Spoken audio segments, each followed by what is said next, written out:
Welcome to Phazon Labs, powered by the World 1-1 Podcast Network and sponsored by Phazon Flakes, a radioactively mutagenic part of this delicious breakfast. I am, as always, your host, Larry the Bearded Wonder. Joining me this evening is Michael Misfire Brown. Not again. And this week we're back to our regular shtick again of pitching our new Metroid game ideas, because we're back to the assumption that we'll probably never see them again for another 19 years. So strap in. So this week I'm bringing one to the table, and I'm keeping it real close knit to Dread, because this week I bring you my thought. I want a side story, almost a prequel, essentially, to the events specific to Dread, but following Ravenbeak. I want to see the whole shit go down where he essentially, makes his excursion to SR-388, finds out the Metroids aren't there anymore, and one of his crew comes back and it's an X-Parasite, and he has to wrangle all the damn X-Parasites into that vault in Elam. Yeah. I want to see him having to figure that out, and how he managed that, and what he had to go through. Because one, I think it'd be dope as shit to play as Ravenbeak. Like, that dude was kitted out and he was boss. Yeah. Plus, like, if they follow the standard Metroid format of you unlocking abilities as you continue to play, it doesn't even really have to make sense at this point, because it's just, that's the standard Metroid formula. Mm-hmm. I think it would work really well. Like, they'd have to, obviously, they'd have to, level design would have to be on point, but like, for instance, the concept of him being able to fly for short distances or whatever, you know, that's a power. His ultra murder beam, which fuck that thing, by the way. The nerd's gun. Yeah. How come he got to use the Omega Cannon all the time, and I only got to use it for short periods? I know. But yeah, I really want this. Like, I want to, I want this game to start with him, devising his plans, and I think there'd be a real neat story component you can work in there with him essentially trying, pushing and forcing Quiet Robe to do the fucking dirty work, on the science side, to progress things along for him. And meanwhile, he's now got all these X-Parasites running around his fucking fortress here on ZDR, wrecking shit. And I want to see how he contained it. Like, I want to find out, what how did he not get devastated by it? Right, exactly. I want to know. They have no recourse against it. Like, how did the two of them survive? Right. So I want to find out that very specific sequence of events. I like it. And how that went down. But no, I think there's a lot of cool shit you could do with, one, playing as Ravenbeak and, getting to explore his abilities, given that he is, very, he's warrior tribe Chozo. So he's already very much geared for combat. You know what? This could almost be like, I know I mentioned the whole Mega Man thing earlier when we were talking before, and this is almost like a Zero to Samus's Mega Man. Yeah. Like, because he's more melee focused. Yeah. Like, he does have the murder beam, which, Zero had access to, but he didn't ever fucking need it. Right. Ooh, I like that. Mm-hmm. So I would also love it too, because this is something that, Isabel and I would always talk about. It's always been a big piece for the series. And I won't say it's necessarily something where Dread stumbled, but it definitely didn't shine like the old games either. Like, really, I don't think anything passed Super, with the exception of the Prime games, because Fusion really didn't, and Samus Returns didn't. But man, there is an opportunity for some choice music selections here, because I want to hear them essentially, present me Chozodian music. Yeah. Like, I want a taste of what that culture is. I want this to be backed by their music. In the sense the two different clans are basically almost diametrically opposed to one another. Mm-hmm. It'd be unique. I could almost see Ravenbeak's clan, which I forget the name of them. The Mockin. Yeah, Mockins. I could almost see them being like almost like the music from what was that fucking game? The heavy metal fighting game. Oh, you're not talking Guilty Gear. Guilty Gear, yeah. Yeah, like as I said, like heavy guitars, heavy strings, just shit like that. Mm-hmm. Whereas I could see the what was it? How do you pronounce it? Thorin? Thoha. That's close. I could see them being almost more ethereal. Yeah. Honestly, I would think the Mockin would probably be more percussive based. Yeah? Yeah. Like, I don't see them being real big on strings in general as a species. It just doesn't strike it for me.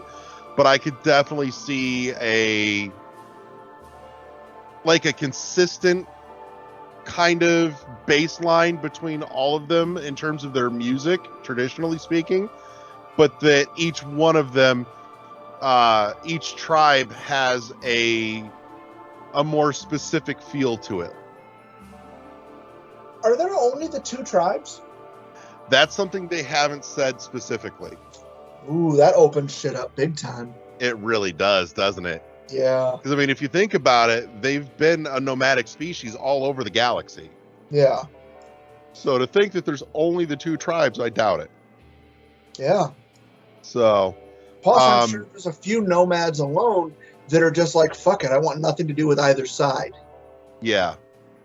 I was talking with Steve last night, actually, Saber 230, and he sent me a panel from translated panel from the old manga, and it mentions one of the Chozo talking to Samus as a child, saying, "No, we can't fly anymore. We lost that ability a long time ago," which explains why Quiet Robe has no wings, but Ravenbeak does.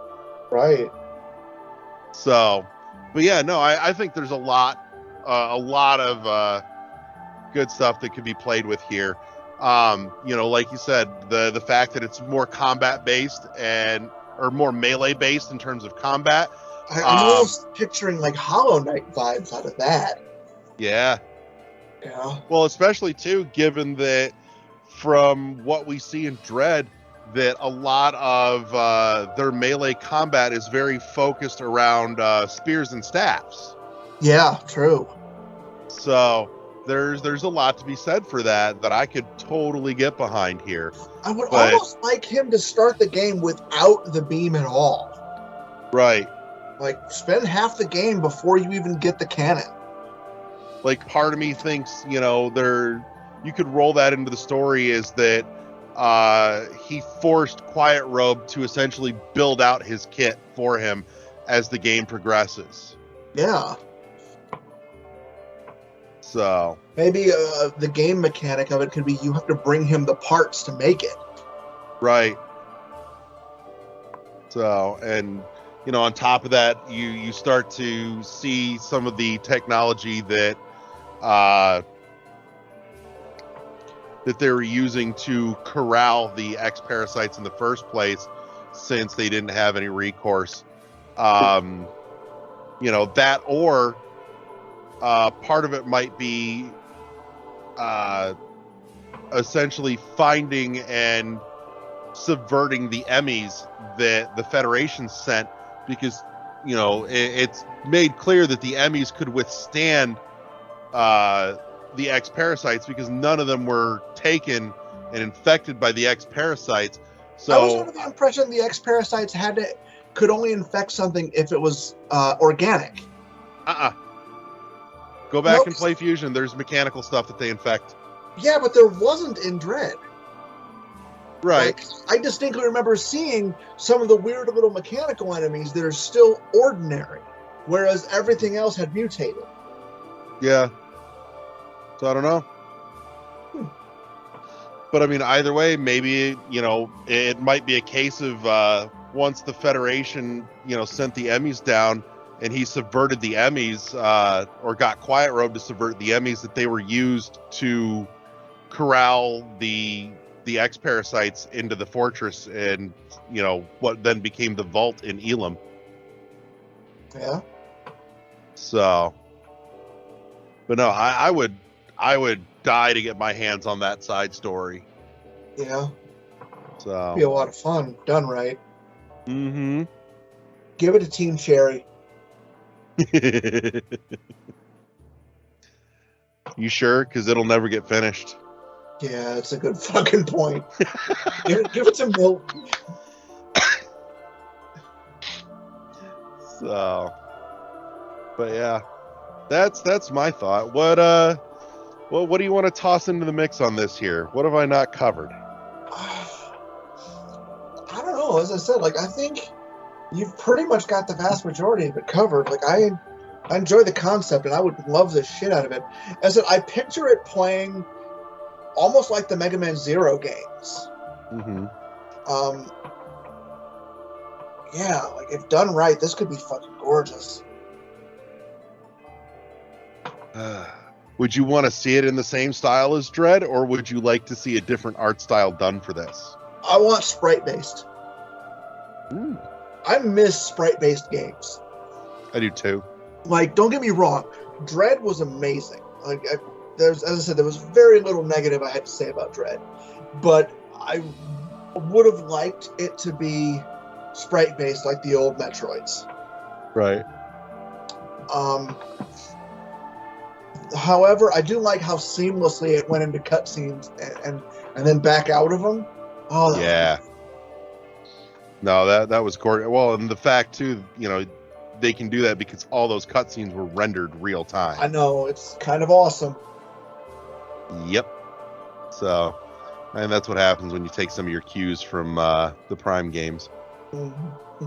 So, I still gotta watch those. You really should. I've never. And that, or we start hanging out and you start playing them. I can't play them. Like I said, I can't do the 2D, the 3D shooter like that.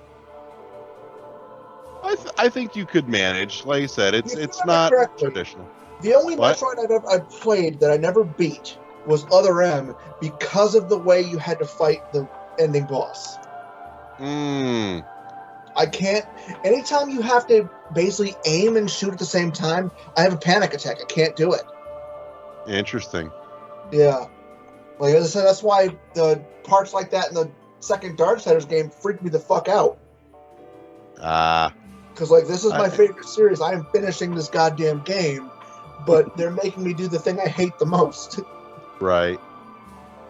So, but yeah, no, this is a high up on my want list post Dread, and I mean it technically doesn't take place post Dread. It's pre Dread, but it's.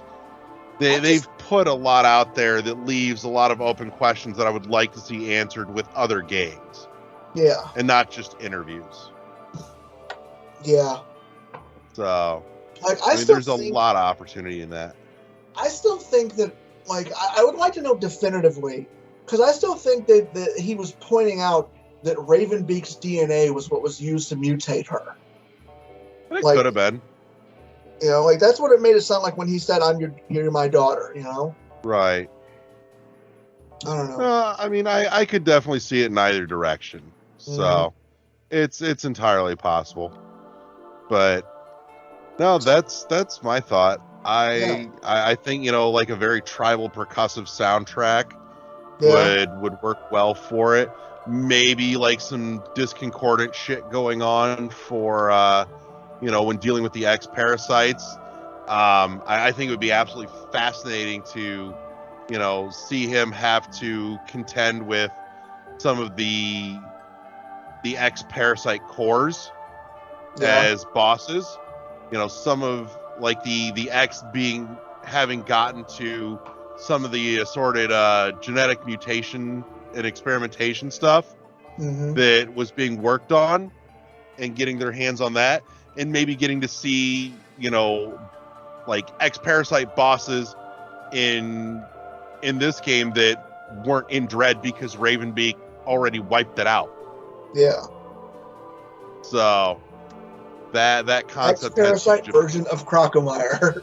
Yes, definitely. Oh, he'd be adorable.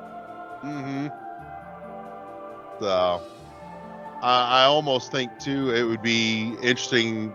You could probably keep the whole murder beam mechanic in check if it was maybe triggered by like an adrenaline or rage issue, so it only came up as finishers for boss fights. I could see that. I was also thinking it could be you have to basically work to charge it up. Yeah, like something it's along not those up lines. to that level yet. Right, but I mean, there's got to be a way to keep that in check. But no, I do think though there should be at least some usage aside from the murder beam mixed in there. But I think you're on the mark though to have it more heavily melee focused. Yeah. So, but that's my thought. Give him several different fighting styles and let him switch between them. Like hand to hand, like he was doing at one point. Give him a spear at one point, the spear and shield. Yeah. I mean, obviously, you could even work other things into there. Right. A scythe would be badass. But no, I mean, there's definitely a lot they could do with it. Yeah. So, and I am all about that idea. So, that said, we gotta give this a name. I mean, I've got an idea, but I'm curious to hear what yours would be. What would you call this thing?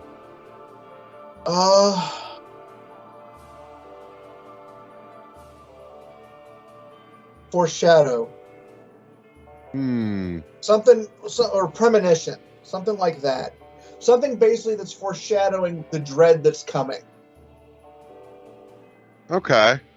I'll say you're going a different direction with it than I was thinking. What do you think? I would, given that it does not pertain to, like, the Metroids themselves don't really figure into this, given that it's, him dealing with the X instead of, and I'm also kind of looking ahead at the naming scheme of where the series might go. But I'm sitting here thinking, you call it like Ravenbeak Fortress, or Fortress of Ravenbeak. I almost think they should.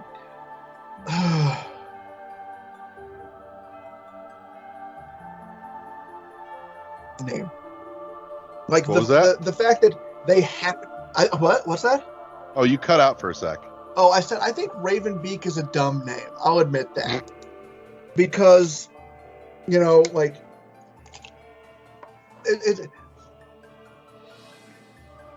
it's like naming a dog like Cupcake Puppy or something.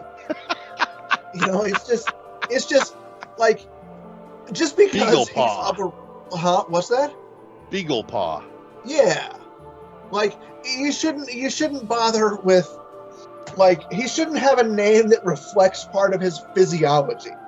I'd be like me being Michael Nose.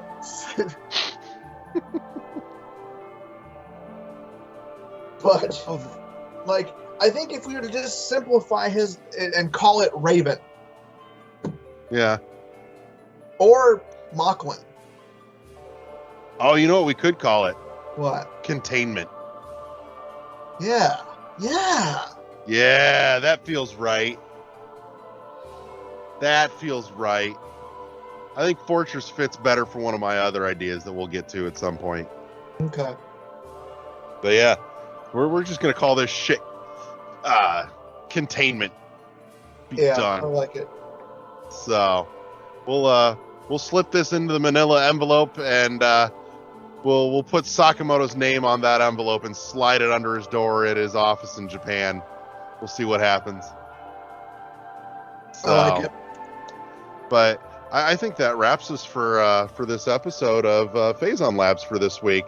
Any last thoughts you want to toss in before we wrap this shit up? No, as I said, I'm kind of disappointed. This is us just fucking around. Nah, it's good fucking around though. Yeah, but man, I'd actually love to see this game. I know, I would too. And you know, the nice thing is that look, we put all these ideas out there. It doesn't stop anybody out there from making it. There's a whole world of indie devs out there that are way fucking talented. That is true. But we So- know a few of them. Mm-hmm. Now that said, if you're gonna make it, do it quietly. Just, you know, DM us a copy to play. Right. So, but yeah. So I want to thank my partner in crime, my fellow lab rat Michael, for joining me this week. Thank you everybody that tuned in, and we'll see you guys all next week. And I'll leave you with, you know, the classic parting thought. See you next mission. Peace. Bye.